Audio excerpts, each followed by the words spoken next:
Very good.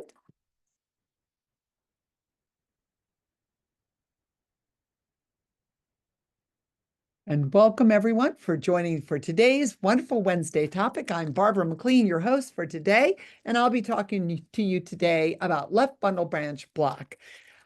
So I think this is such an exciting topic.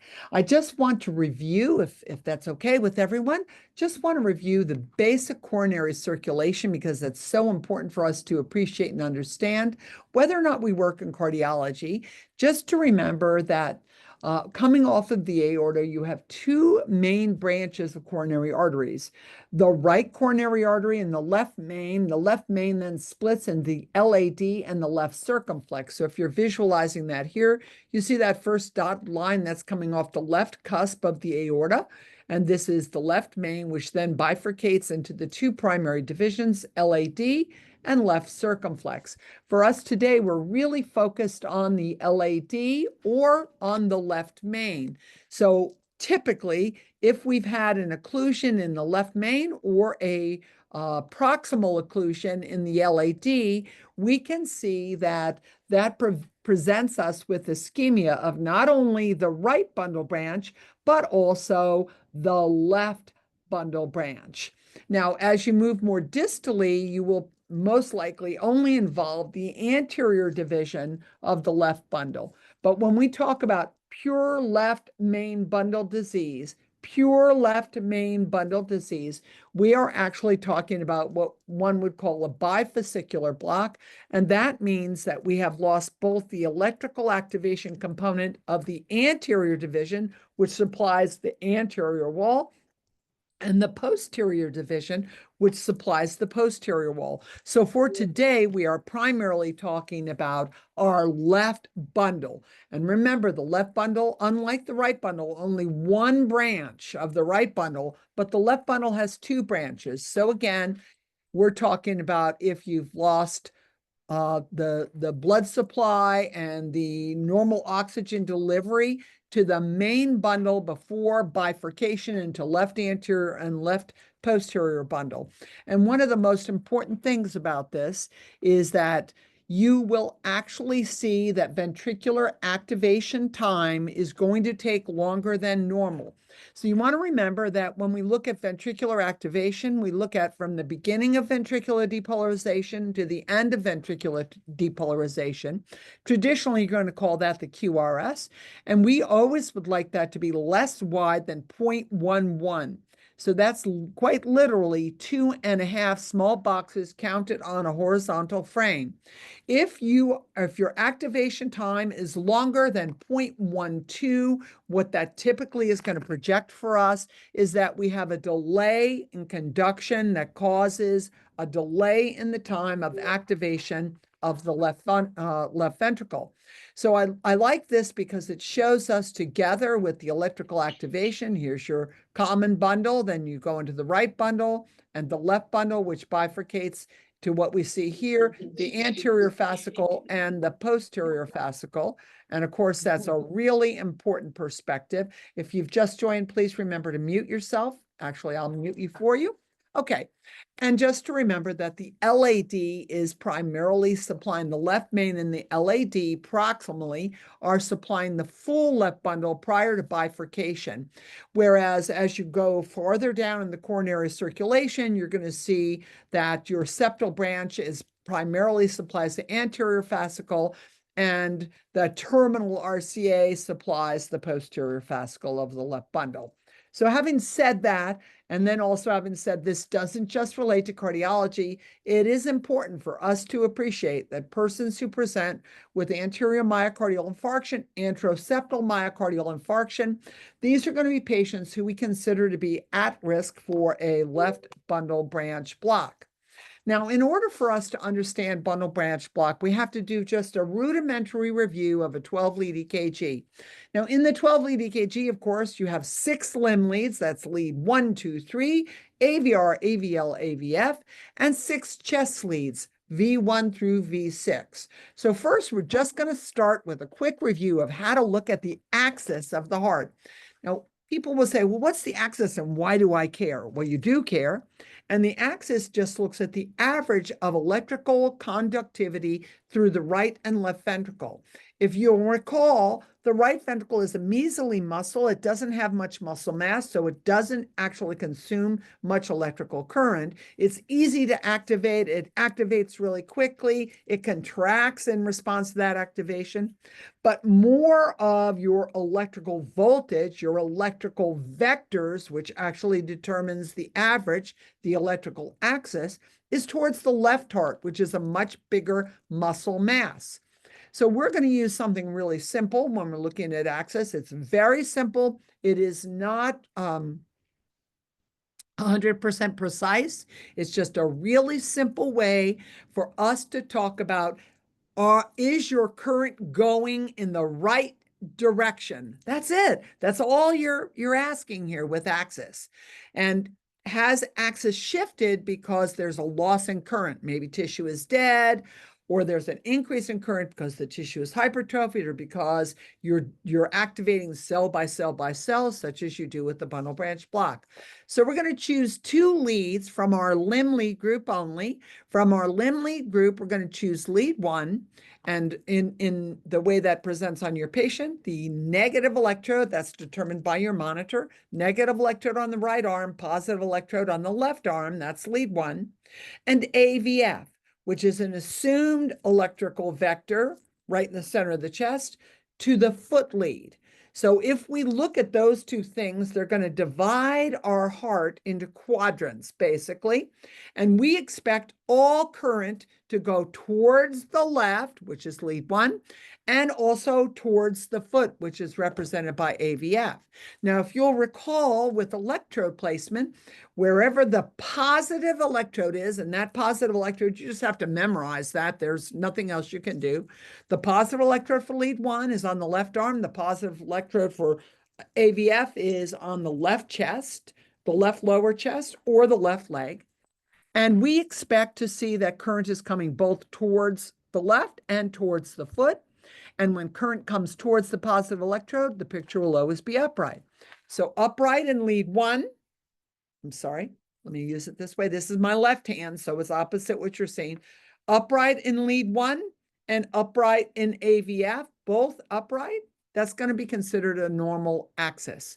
These things will change. Axis changes when you have a bundle branch block, when you've had an infarct, when you have abnormal fascicular activation. So really, really important for us to be able to look quickly at a 12-lead EKG and say, are you upright in lead 1? Are you upright in AVF? And that's going to be normal. So let's take a quick look at that and look at something that we're going to consider normal. So our focus right now is on leads 1, 2, 3, AVR, AVL, and AVF. This is the normal configuration of a 12-lead EKG. And you can see you are primarily upright, meaning above the baseline, upright in lead 1, and you are primarily upright in AVF. Up and up, that's a normal axis. Pretty straightforward, relatively simple. Now, I took the chest leads out of this perspective because we're starting first with basic axis, which actually requires that we look at lead 1 and AVF on the limb leads to determine a basic axis. So upright in 1, upright in F. Okay, so now it's our turn to look at that. So here's 1. You can see it's upright in 1. Here's F. It's upright in F. We're going to consider that to be a normal axis. And then I want you to take a look at this. Here is lead 1, upright, but here is AVF, downward, meaning going below the baseline. So if I'm pointing towards the left, but away from the foot, my left hand is up in the air, that is a left axis. With left bundle branch block, you always expect a left axis. So your first clue, looking at the limb leads of this patient, upright in 1, downwards in F, your first clue is you've got a left axis deviation, pointing up to the left, but away from the foot. So that is considered left axis deviation. Remember, up and up, normal. Up in lead 1, but down in AVF means that your current is going towards the left, but it's going away from the foot, and that's considered a left axis deviation. Then we have to talk about something else, R-wave progression, and that's really in the chest leads. And R-wave progression is the way we look at axis in the chest leads. It's pretty straightforward, right? Pretty straightforward. I'm going to expect as current marches across the chest in relationship to the visualization that I have with the chest leads is that in V1, which is on the right side of the sternum, move it like that, on the right side of the sternum, V1, I expect to see a tiny amount of current coming towards me, or maybe I won't see that at all, because remember, the current to the right ventricle is really small, the right ventricle is really measly. We don't expect a lot of current to go to the right ventricle. We expect most of the current to go to the left ventricle. So in V1, I'm going to have a very small upright, that's your R wave, but it should mostly be downwards. It gets a little bigger in V2, gets bigger in V3 and V4. And in V3 or V4, the upright should be bigger than the downward. That's known as zone of transition. And we expect that to occur in V3 or V4. And then it's large, but not particularly larger uprights than in V3 and V4, in V5 and 6. So let me show you what I'm saying. This is our wave progression. Tiny in V1, bigger in V2, bigger in V3, much bigger in V4, and it's more upright than downwards in V4, so that's our zone of transition. It's big in V5, it's big in V6. This is known as R wave progression, and it's the way we look at the axis of the heart in the chest leads. Remember, in the limb leads, we choose 1 in AVF, but in the chest leads, we look at R wave progression. If your R wave is significantly bigger in V1 than it is downward in V1, that's an abnormal visualization. You never expect current to be to the right. You expect current to primarily go to the left. That's the normal activation, normally activating the left ventricle. So when we think about our wave progression, we're going to remember, just like with axis, what we're going to expect to see here with our wave progression are changes that relate to bundle branch block. Okay, great. To a myocardial infarct. Okay, great. But also we're going to see some changes in our wave progression as it relates to ventricular hypertrophy. Now that was not part of our axis. In axis, we were really looking at bundle branch block, infarct, and fascicular block, which we have not covered yet, so don't worry. But with our wave progression, we're going to look primarily at ventricular hypertrophy. That's new. Bundle branch block, same. Infarct, same. It all depends on where your infarct is, whether or not it's going to affect our wave progression. So this is a pretty straightforward perspective. Pretty easy to look at when we talk about our patients. So now you can see I've pinked out the limb leads. Remember, up in 1, up in F in this patient on normal axis.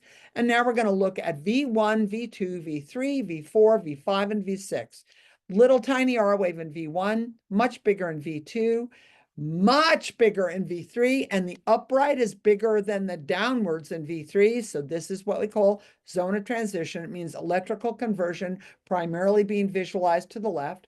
V4, V5, V6. So I always say tiny, like small, bigger, big, or small, bigger, big. That's how you look at that R wave as the R wave progresses as we march across the chest wall. Okay, so now we just take a look again at that patient. We saw them before. Upright in 1, upright in F, normal axis. Okay, done with that. Now I'm going to go over to V1 and march through V1 to V3. V4 is where I have zone of transition. V3 or V4 are normal. You've got an upright in V3, but your downward is still bigger. But here in V4, upright is bigger. So that is your zone of transition. And you have a big R wave in V5 and V6. So this is what we would say normal axis and normal zone of transition. Without looking at this, you can't actually evaluate bundle branch block. Now, remember, we looked at this patient's limb leads before, and we said that patient had a left axis deviation. Now, in V1, I don't have an R wave. I'm not too worried because I might not always see that, but I don't have one in V2, and I barely have one in V3. I have a little bit bigger one in V4, but I still have not transitioned. Always need to transition in V3 or V4. But here, I transition V5, So that's what we call a late zone of transition, and it's also linked with poor R-wave progression. A late zone of transition means that you still point to the left, but you did that late, meaning that there's some alteration in normal conduction. Late zone of transition, poor R-wave progression, typically indicates myocardial infarction, ventricular hypertrophy, or bundle branch block. Okay, so now if we plug that and we say, I'm going to choose a lead on the right side of the chest and one on the left side of the chest, and they're going to look simultaneously at the same time at electrical depolarization. So I've got a mirror image of both. Normally, you see a small upright in V1 and a big downward, and in V6, the mirror image is a small downward and a big upright. Okay, so this is an upside down image or a mirror image of V1 to V6.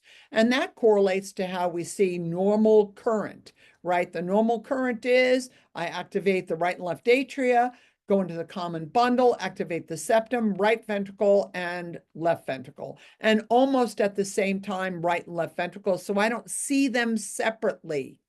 Okay, but when I look at a right bundle branch block, current is going towards the right. So I see first that little IVS and then left ventricular activation, but now I'm seeing that separately because the impulse is being spread cell by cell by cell over to the right heart. So now I see a return to the right side, and I have a very wide ventricular activation from the first star to the end of the second star, a very wide activation.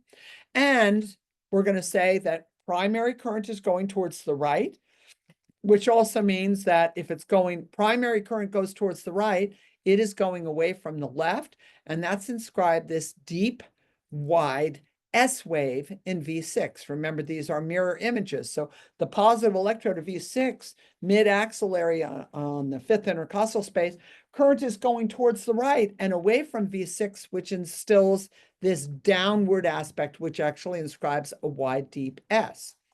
In left bundle branch block, the activation is towards the left.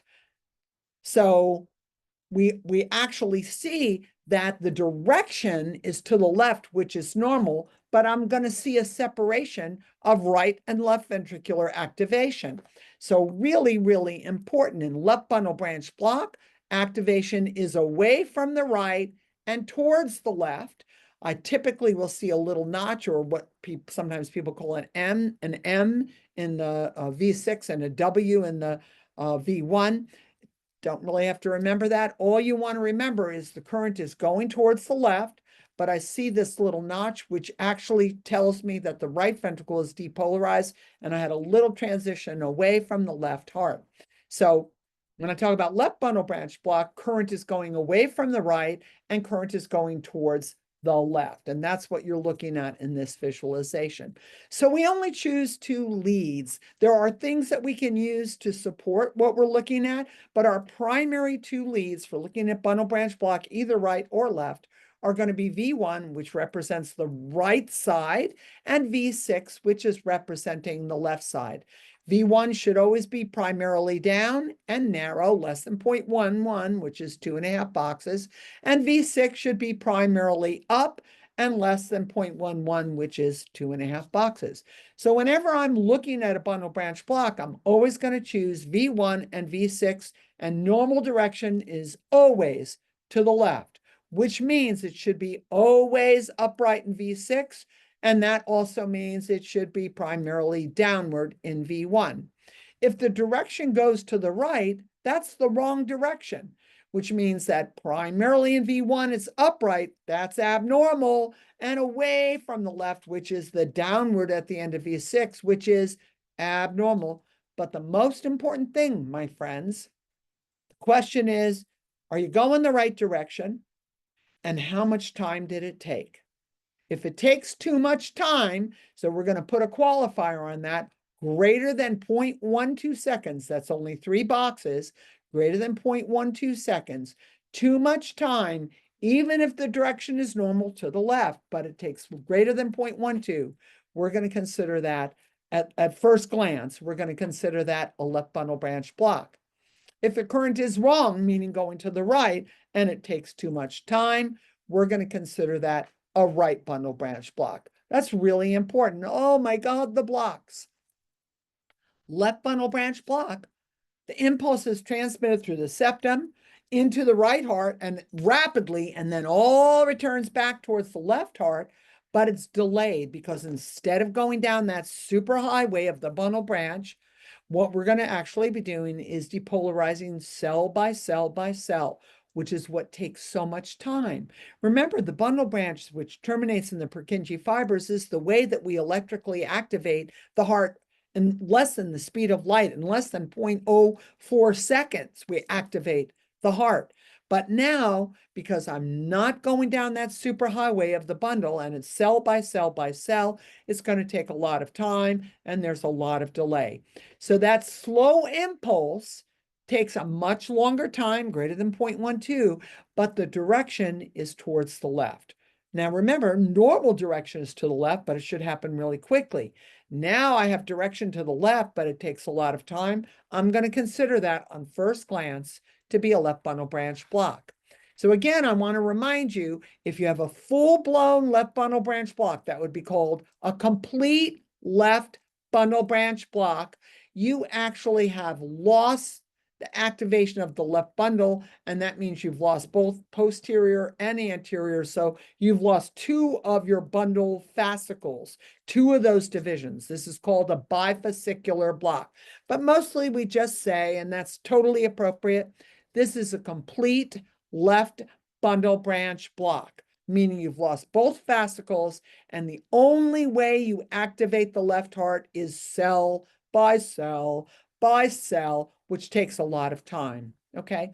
Now, left bundle branch block really never occurs normally. It is occasionally seen that you could have a rate-related bundle branch block for the left heart, but mostly rate-related, meaning your heart is beating rapidly, 160, 170, 180. Mostly you see that as a rate-related right bundle branch block because it takes more time for the right bundle to repolarize and accept a new electrical conduction. Typically, with the left bundle branch block, we're going to see that in patients who have heart disease, in patients who have congestive heart failure, in patients who have cardiomyopathy for whatever reason, dilated, hypertrophic, it doesn't matter, cardiomyopathy, and in patients who have developed hypertrophied ventricle because, most particularly, because of aortic stenosis and or hypertension, the left ventricle becomes hypertrophied, and you can see a left bundle branch block in concert with left ventricular hypertrophy. But by the way, my friend, it isn't at all uncommon to see in an anterior wall myocardial infarction, but it becomes really difficult in the face of a left bundle branch block to actually know that you have had a patient who has had an anterior wall MI. So we're going to talk about some of the ways we can do that. Okay, so with left bundle branch block, the septum depolarizes from right to left. Normally, the septum depolarizes from right to left, but with a left bundle branch block, you might not depolarize from right to left. In the septum, you just depolarize the right bundle and the right ventricle. So remember, left ventricular depolarization is prolonged, so the QRS is wide. In V6, you have an entirely upright R wave. It may have a little notch. And in the right-sided lead, V1, you see an entirely downward complex. That's called a QS. Okay, that's really important. So again, if we just look at normal, we look at right bundle, which was our focus last week, not this week, and left bundle. In the right-sided lead, V1, it's completely downwards and delayed. And in V6, it is completely upwards and delayed, meaning it's taken a lot of time. And remember, that left ventricle is bigger. It's a much bigger muscle mass, so it takes extraordinarily a lot more voltage and a lot more of the shift of axis that occurs. Now, there's pretty strict criteria for a left bundle branch block, so take a look at what we're seeing here, okay? So first, that depolarization wave goes down in V1 and up in V6. The duration here is 4 boxes, so that's 0.16. QRS duration must be greater than 0.12.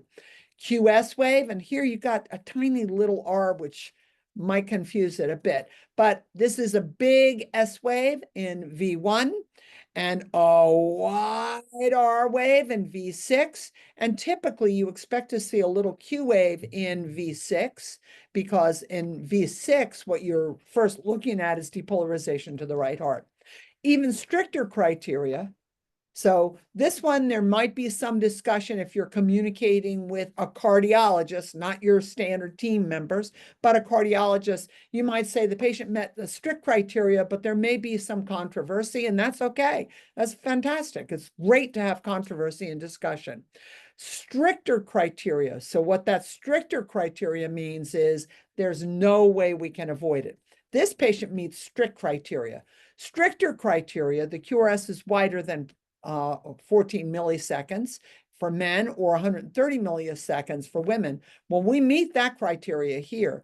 But remember, you had that tiny little R wave, right, with that big deep S wave. So that actually is a stricter criteria as well.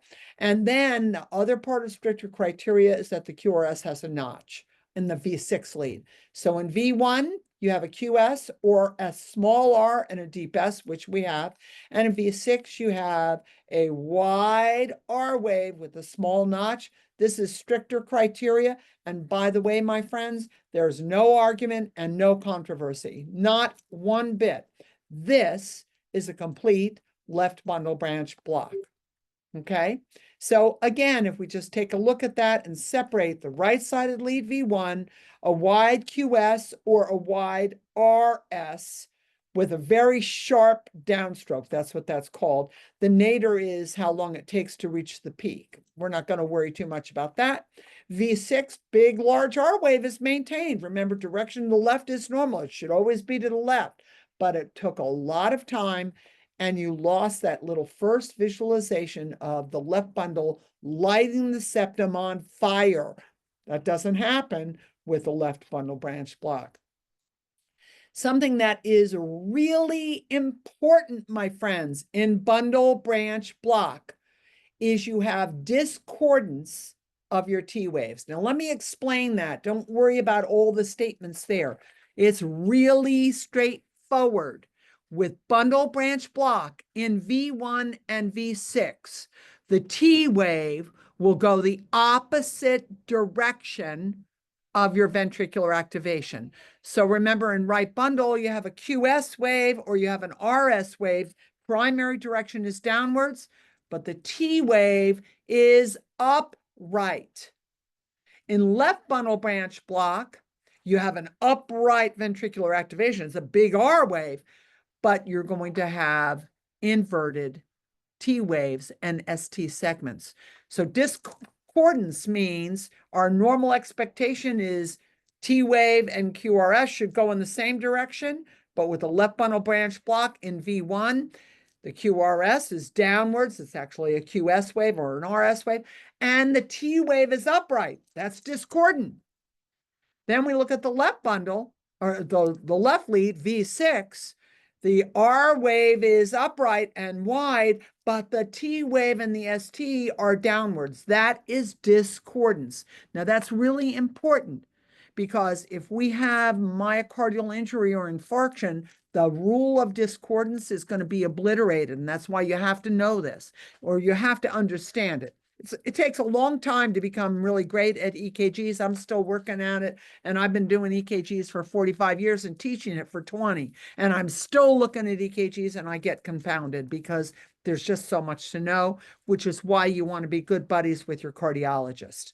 Okay, so if I'm looking at this right bundle branch morphology, right, look at the discordant waves. So in right bundle branch, I'm primarily upright. My T wave is downwards.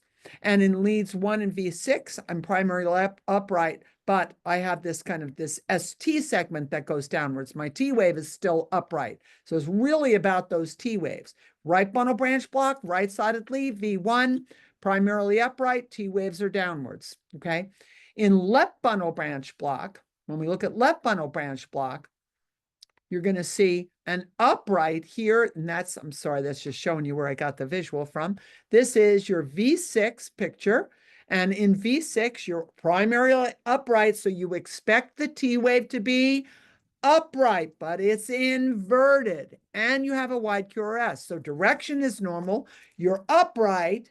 You took too much time, and the T wave is inverted. Fantastic. And the opposite will be true in the V1 lead. That's what B is. That's your V1 lead. You're primarily downward, but your ST segment and your T wave are upright, and that's discordant.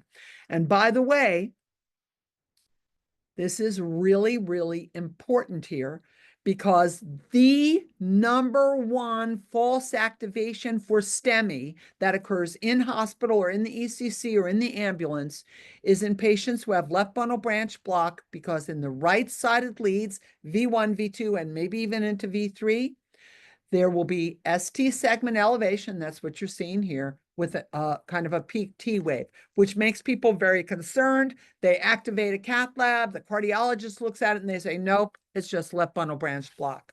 Okay, so yet again, I just want to remind you, activation of the left ventricle is delayed, and that activation is seen in that big upright R wave in V6. But it's also important to remember that your left ventricle contracts later than your right ventricle because it took longer to depolarize and it took longer time for it to contract. Quite honestly, my friends, if you're going to have a bundle branch block, the one that's most ominous is the left bundle, but the one that is closest to physiologic contraction is the left bundle. The right ventricle contracts first, moving the blood through the pulmonary circulation to fill the left ventricle, which will contract second. That's with the left bundle branch block. With the right bundle branch block, the left ventricle contracts first and the right ventricle contracts second, and that means you reduce the filling of the ventricle, and that is pathophysiologic because it's a significant reduction in ventricular filling and therefore ventricular ejection. So again, want to just remind you, when we talk about left bundle branch block, got to be wider than 0.12 or 120 milliseconds. The R wave is going to be wide and broad in V5 and V6, which are the two extreme lefts, but also the other extreme left is lead 1, positive electrode on the left shoulder, and AVL, positive electrode on the left shoulder.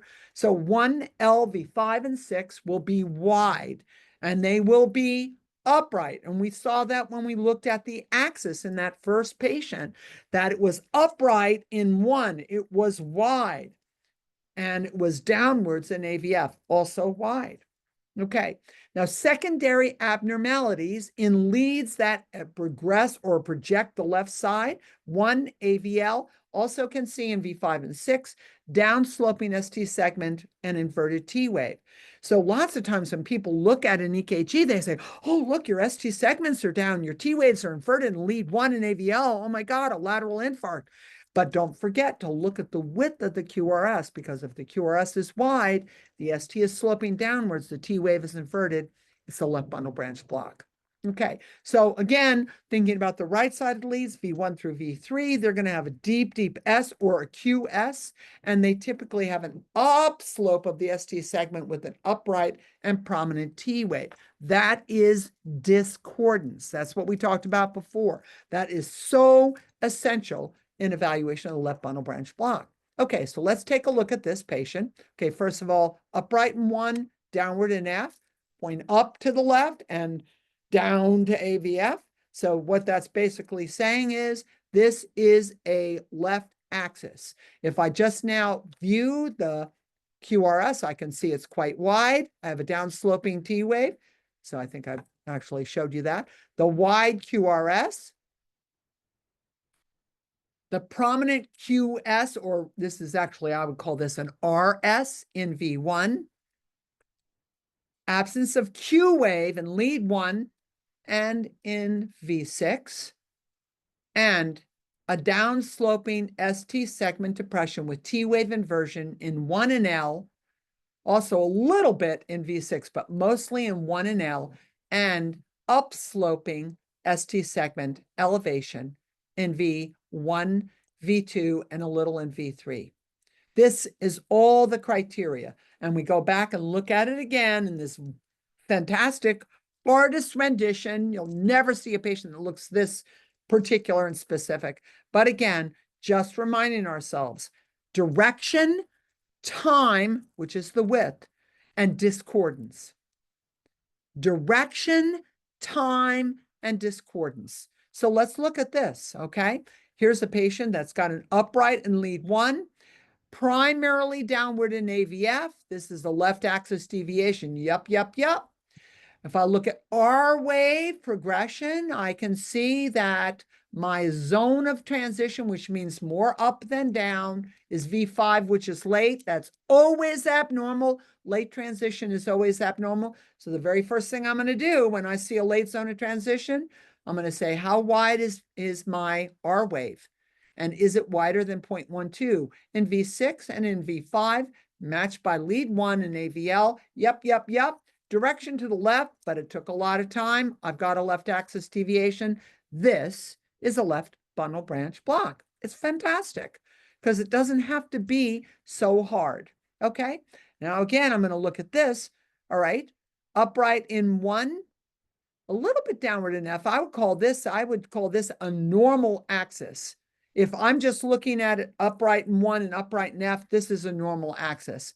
But when I go over here and look at the axis, which is R wave progression in my chest leads, no R, tiny R, finally zone of transition, V5, that's late.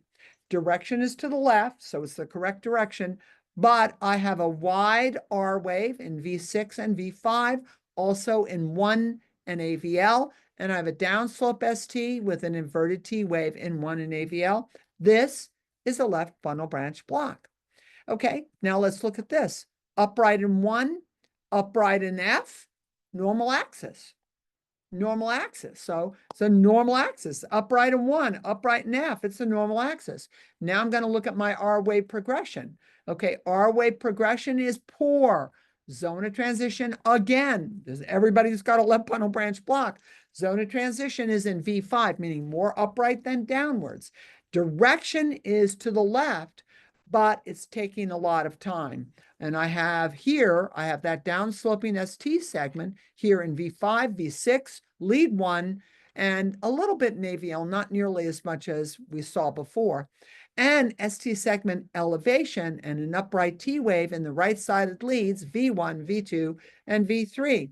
Late transition, poor progression, wide R wave, discordance with my ST and T wave. Okay, so let's take a look at this patient. Upright in 1, upright in F, looks very similar to our other patient. So this is a normal axis, which can happen. Okay, then I'm going to look over here, looking for my criteria. Okay, so let me go backwards on that. Okay, so tiniest of a tiny R wave, R wave, R wave. Zone of transition is V4, which is on time. So it's not a late transition, but I'm looking at the left-sided leads, V4, V5, V6, lead 1, and AVL. This is really quite wide. So I'm meeting criteria for a left bundle, except I don't have a late zone of transition. That's because I have a mixture of problems here. But you can definitely see that your ST segment slopes down, your T wave is inverted. So that's really, really important. Let's look at this one. Lead 1 is upright, AVF is upright, so my axis, by that simple method, is normal. Beautiful. And then I look over here. Okay, I have no R wave in V1, which is okay. A little tiny one in V2, a little tiny one in V3, still small in V4, late zone of transition, V5. And immediately I say with a late zone of transition, the first thing I'm going to look for, doesn't mean it's always there, but the first thing I'm going to look for is that wide R wave. And I've got that wide R wave primarily in the extreme left-sided leads, V5, V6, lead 1, and AVL, wide, upright, wide, taking longer than 0.12 seconds, and a downsloping ST, a downsloping ST, a downsloping ST, a downsloping ST, left bundle branch block. Meet all those criteria. So the problem, as I've said, with a left bundle branch block, my friends, the big problem with that is that you are dysynchronous in ventricular filling and ventricular ejection. So not only you are electrically discoordinated, but you are discoordinated in terms of contraction. Now, as I feel physiologically it's better, much better, to have a left bundle branch block than it is to have a right bundle branch block in terms of looking at the discordant contraction. The one problem being that if your left ventricle hasn't actually been depolarized, the mitral valve is still closed. So that's going to affect the efficiency of filling and the efficiency of ejection. So a really important concept when we're talking about LV function and left bundle branch block. Okay. So I don't know that we're going to fully complete this because this next part is a little bit more complicated, because the idea is, how do we know if patients have ischemia when they're presenting with a left bundle branch block?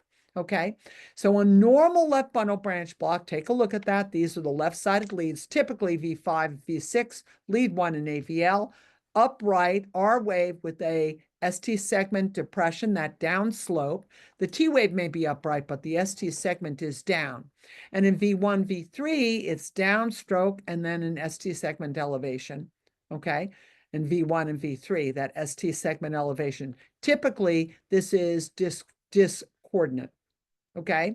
Now, with a left bundle branch block in the face of anterior ischemia, because that's often when it happens, you have to use this particular criteria. It's called the Scarbosa criteria. And that is, instead of the ST segment downsloping, the ST segment will be elevated with an upright T. Can't really see the T wave here, but here you see I have ST segment elevation and an upright T. When I look at V1 through V3, where I normally with bundle branch block would have ST elevation, I actually have this coving of the ST here, and you may also just see ST segment elevation, okay? But the most important lead that is going to help you to determine in a person who has left bundle branch block if they are also having myocardial ischemia will be V5, V4, V5, and 6, AVL in 1, because instead of seeing the downsloping ST, which we saw in every one of the left bundle branch block patients that we looked at, we always saw that the ST segment downsloped. Here, you have an elevation of ST segment. And that is the basic premise of the Scarbosa criteria, which means looking for ischemia in the face of a left bundle branch. Okay, a left bundle branch block. Now, here's the problem. Most of the time, what happens is you have a standard left bundle branch block with that downsloping ST segment V5 and 6, but you have ST segment elevation in V1, V2, and sometimes in V3, and that gets called an MI, a STEMI, okay? But it's very, very important to remember that that is not the only criteria, okay? So it used to be years and years ago, that changed in like 2012 or 2013, that we said a new presentation of left bundle branch block should always be considered an anterior myocardial infarction. That's no longer true. It could just be a left bundle branch block. How are you going to know?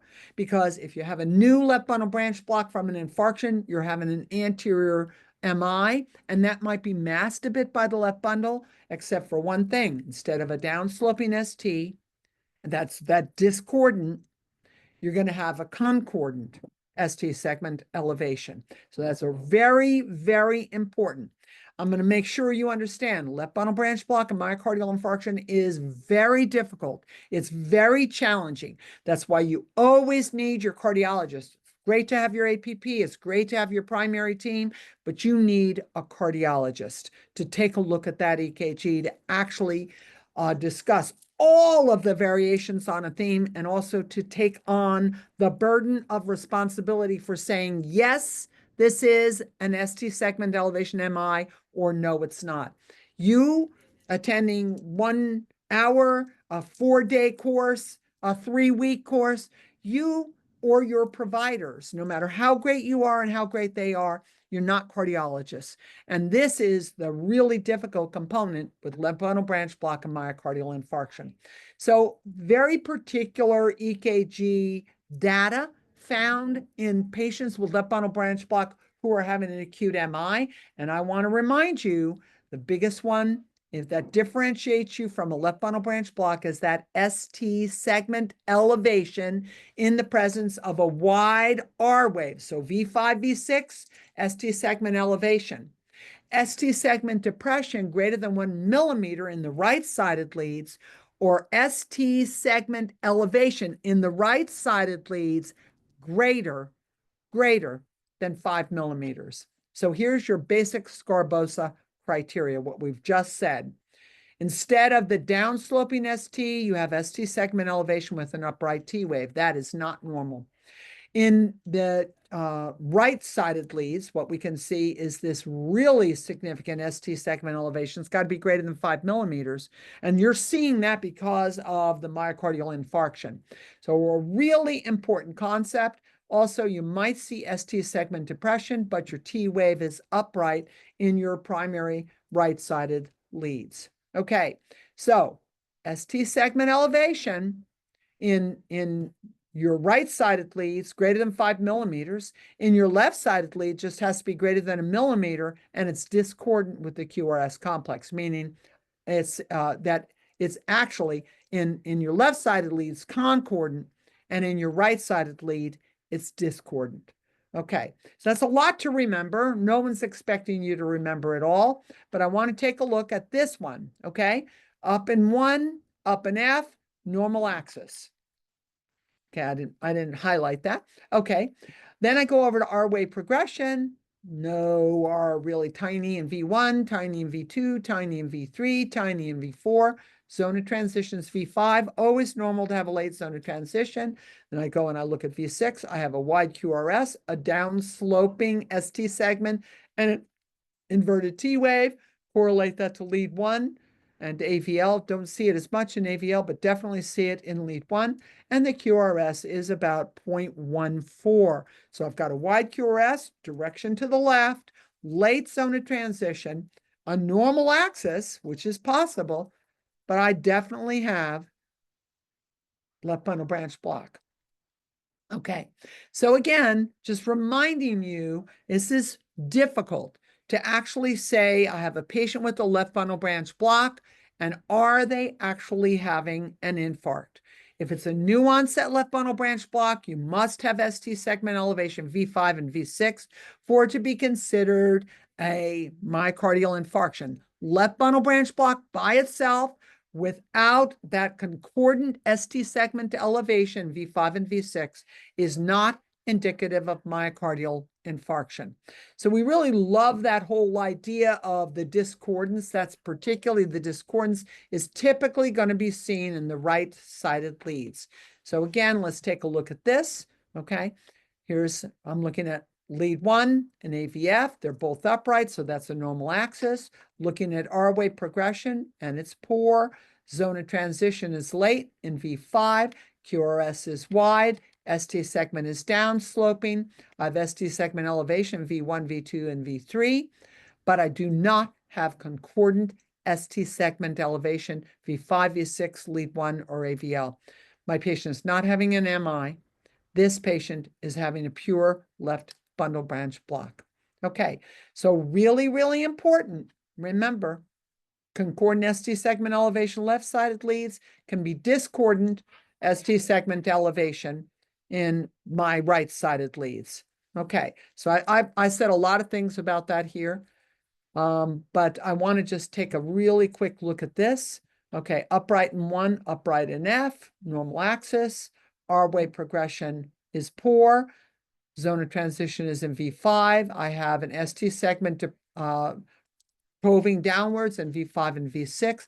But what I also have over here is this very significant ST segment depression, and that's greater than 4 millimeters. It's profound. This typically actually means that your patient may be having a myocardial infarction. So again, these are a lot of criteria, lots and lots of information for us to look at. But most particularly, what I want you to be able to recognize here, upright in 1, upright in F, normal axis, Poor R wave progression, but zone of transitions in V3, very wide R wave V3, V5, V4, V5, V6, I'm sorry, ST segment downslope, T wave inverted in leads 1. Not seeing anything in AVL, but in 5 and 6. But then again, I have ST segment elevation over here on the right side of the leads, V1, V2, V3. But ST segment elevation must be greater than 5 millimeters in the face of a left bundle branch block. ST segment elevation must be greater than 5 millimeters in the right-sided leads to tell me that I'm having a myocardial infarction. So those are the basic criteria, my friends, basic criteria that bring us to left bundle branch block. Left bundle branch block with no new myocardial injury. A very straightforward perspective. Direction to the left takes more time. I see some abnormalities in ST segments, but that's related to the right-sided leads, not to the left-sided leads.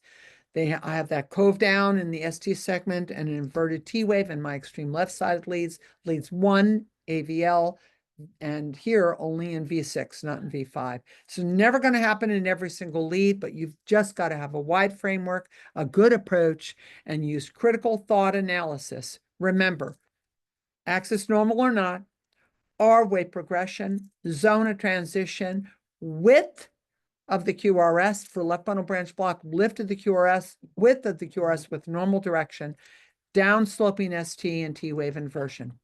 Those are the criteria you need to diagnose the left bundle branch block. Thank you very much for joining today for Wonderful Wednesday, the left bundle and left bundle branch block. So grateful for your attention, and I hope that I'm going to see you in January after we've had a little holiday off, 2 weeks off, and hopefully I'll see you again. Thank you very much, and goodbye for now.